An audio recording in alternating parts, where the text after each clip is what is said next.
भूतिया हवेली की कहानी। ये कहानी एक छोटे से गांव की है जहां एक प्राचीन हवेली खड़ी थी। उस हवेली के बारे में बहुत सी कहानियां प्रचलित थीं, लेकिन कोई भी उस हवेली के पास जाने की हिम्मत नहीं करता था। हवेली के आसपास के लोग कहते थे कि रात को वहां अजीबोगरीब आवाजें आती थीं और एक साया दिखता था जो किसी को भी वहां रात के समय पास नहीं आने देता था। गांव में एक युवक था जिसका नाम अर्जुन था। वह बेहद साहसी था और किसी भी डर से नहीं डरता था।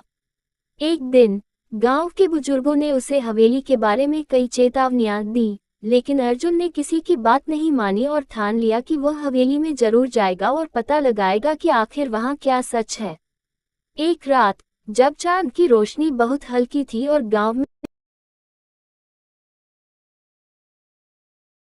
में सड़ी गली लकड़ियां और झाड़ियां लगी हुई थीं, जैसे इसे बहुत सालों से नहीं छुआ गया हो।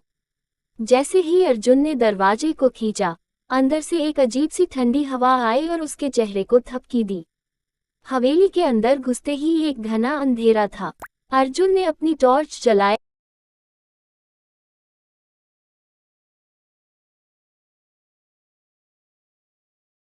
पर कदम रखा और जैसे ही वह ऊपर पहुंचा, उसे एक खौफनाक चीख सुनाई दी। अर्जुन ने पीछे मुड़कर देखा, लेकिन वहां कुछ नहीं था। दिल में डर था, लेकिन साहस भी था। वह एक कमरे में घुसा और देखा कि उस कमरे की दीवारों पर पुराने खून के धब्बे थे। जैसे ही उसने दीवार को छुआ, कमरे की लाइट झपकी और एक आकृति सामने आ गई।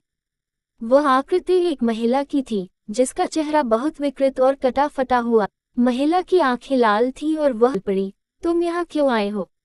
अर्जुन का दिल जोरों से धड़कने लगा, लेकिन उसने साहस दिखाते हुए कहा, मैं जानना चाहता हूँ कि तुम कौन हो और क्यों ये हवेली इतनी खौफनाक है। महिला की आंखों में गुस्सा था, लेकिन उसने धीरे धीरे कहानी बतानी शुरू की। मैं एक बार यहाँ रहती थी, एक खुशहाल जीवन जी रही थी। लेकिन कुछ बदमाशों ने हमारी हवेली को लूटा और हमें मार डाला। मेरी आत्मा यहाँ कैद हो गई है। अर्जुन ने उसके दुख को महसूस किया और कहा, क्या तुम शांति चाहती हो? महिला ने हामी भरी और फिर उसने अर्जुन से एक शर्त रखी, मुझे मुक्त करने के लिए तुम्हें उन बदमाशों का नाम जानना होगा जिन्होंने मेरी जान ली थी। अर्जुन ने गहरे सोचने के बाद उस हवेली के इतिहास की किताबें पढ़ी और वह उन बदमाशों के नाम जानने में सफल हो गया। उसने उन नामों को महिला की आत्मा के सामने उच्चारित किया। जैसे ही उसने उन नामों को पुकारा, हवेली में एक तेज रोशनी चमकी और महिला की आत्मा ने शांति पाई। एक आखिरी बार उसने अर्जुन को धन्यवाद कहा और उसकी आत्मा शांति से वहां से चली गई। अर्जुन ने यह अनुभव गांव में जाकर सभी को बताया और हवेली की खौफनाक कहानी खत्म हो गई। अब वह हवेली फिर से शांत थी और अर्जुन को एक नई पहचान मिली, वह व्यक्ति जिसने भूतिया हवेली को शांति दिलाई। कहानी यही खत्म होती है, लेकिन ये याद दिलाती है कि कभी कभी हमें डर का सामना करके सच का पता लगाना पड़ता है।